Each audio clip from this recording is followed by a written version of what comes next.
The car was on fire for a long, long time. No cops around, no fire trucks. It was allowed to burn. I'm going to tell you why no cops around, because they were running the other way. If you were a firefighter, would you like to go in there and try to put that? Absolutely, yeah. There's lots of fire trucks around. That's what they got to do. You don't back up, my man. Somebody will arrest you.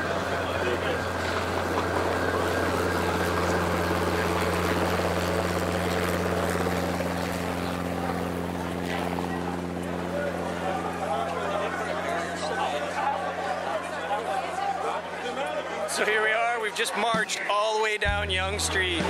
We're back where we started at Dundas Square. We started here about 10 hours ago.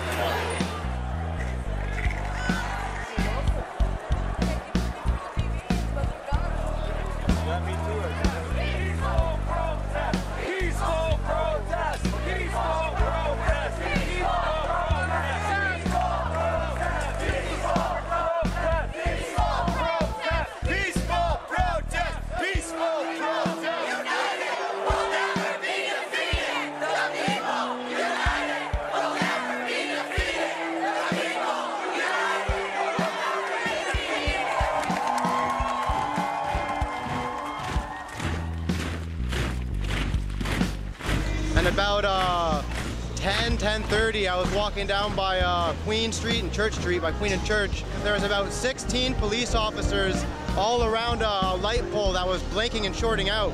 So I said over the megaphone, I said $1 billion to defend a blinking light.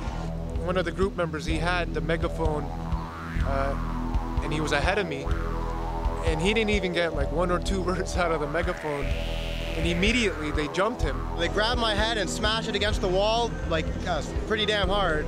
And before I could even get up, they grabbed me by the throat and started choking me. He fell on top of me and I landed on top of the megaphone.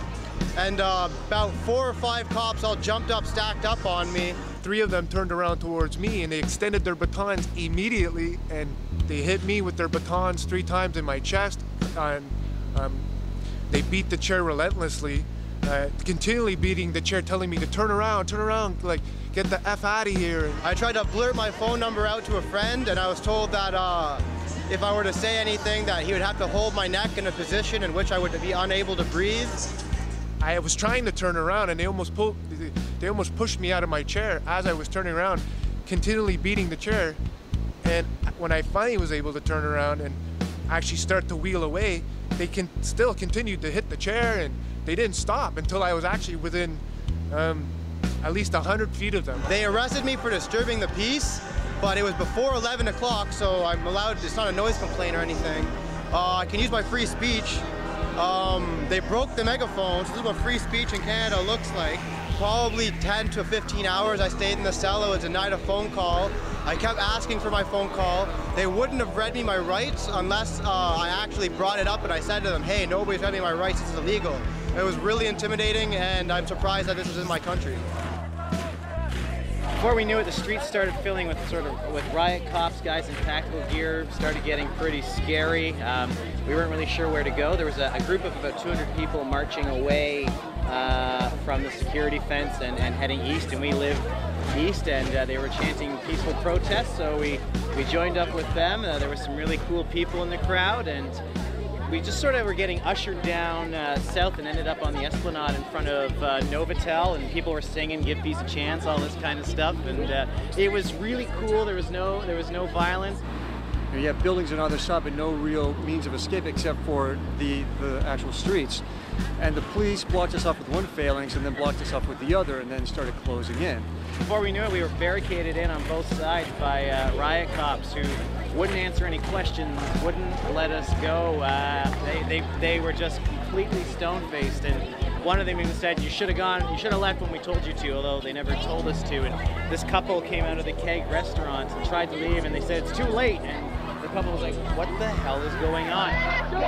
Let us go! Let us go! We were boxed in, and then we were pulled out one by one and arrested individually, and then eventually just kind of conquered and mass arrested. all these 200 people end up getting arrested. It doesn't matter if you were passing through or if you lived in the condo or coming out of the restaurant. They wouldn't listen to you. Some guy tried to show ID that he lived in that condo, and they shot pepper bullets at his feet, and all these people went running and screaming into the Novotel.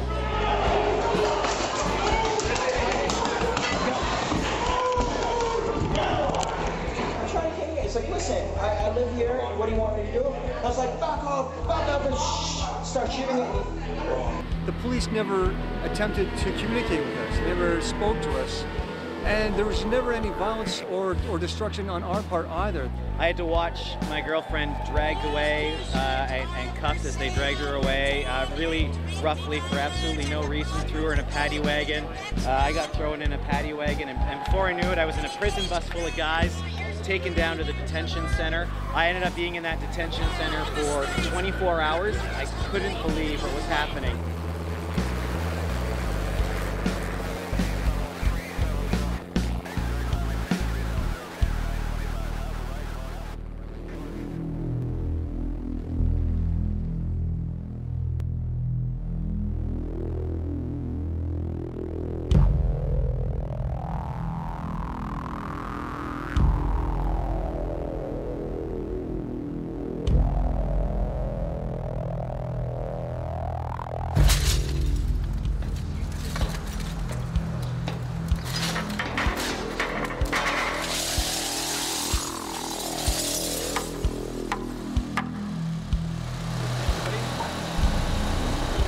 Obviously, this is the kind of stuff that we don't stand for whatsoever. This does not help our cause. This does not help the situation. It provides an excuse for the authorities to clamp down even harder on our rights.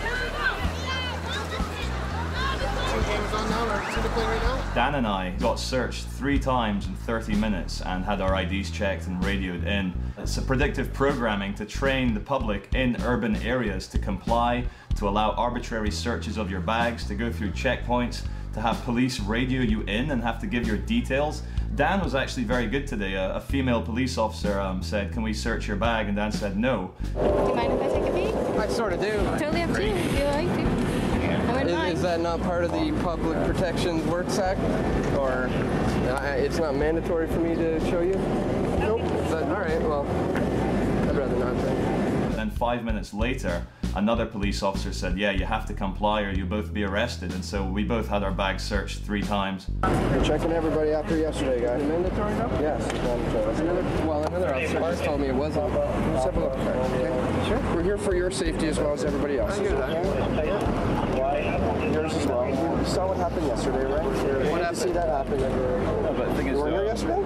I was here, but a lot of things happened. What specific things are you talking about? There's some violence and some damage, and people were injured, and just want to make sure, that doesn't happen again today. It does leave a slight bad taste in our mouth to be arbitrarily searched in a free country, in a free area. You want to stay? Then open your bag. I thought as long as he's not within the 5 meters, though, it's fine. Isn't that the case? Legislation. This is our area. 5 meter, and I don't. Right? That's their area. What's that? Because I won't consensually search. So You don't get it. You don't get a choice. Get moving. Why are you grabbing me, man? Get moving. Haven't opened up your bag, so take off. In Canada, that's something that's. Yeah, this ain't Canada right now. I just don't like to have my civil rights violated. There's no civil rights here in this area. Yes, there are. How many times you got to be told that? But there are. That's within 5 meters of the fence. There's no civil rights. That's what the legislation said on Monday. If that was the rule, we'd all be behind the fence.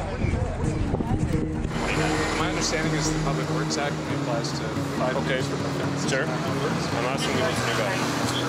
Portable number 1749, and the range is 3550.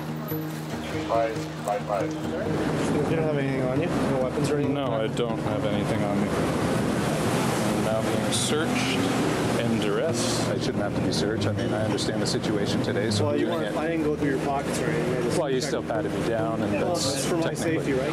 If we refuse to surrender identification outside of the 5 meter boundary of the fence, that would be an arrestable offense, though, right? You know what? If we've got nothing to hide, just out here doing whatever. Yeah, but it's within our rights, is it not? I understand that's within your rights. But what I'm saying is, if you give an officer a hard time. Yeah. I think that you're hiding something for whatever reasons. So if we've got nothing to hide and we want to check. Well, that's why I gave over my identification and subjected myself to a search. If you refuse, then we start thinking, okay.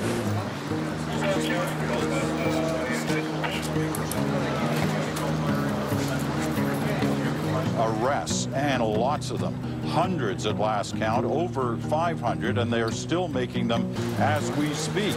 This morning, highlighted by an arrest at the University of Toronto campuses, where police took in at least 70 people who they said were storing street weapons on campus. I came out of where I was sleeping and identified myself as a member of the student union, and I was escorted out. Talked to a police officer, I guess who was in charge, who was evasive. I said, I want to see a warrant, and he was being evasive and saying that we were trespassing. And I said, no, we're not, this is our building, these are our guests, and then just looking for excuses, and finally got frustrated and just said, okay, everybody here's under arrest. We were arrested in the campus, and the charge were conspiracy to commit, and we didn't know what conspiracy to commit. So they were actually in a gymnast that they have rented, and they got arrested, and when the police arrest them, they say that they arrest them for participating into a riot. My name is Mark. I'm from Montreal, Quebec. I've been arrested on the G20s.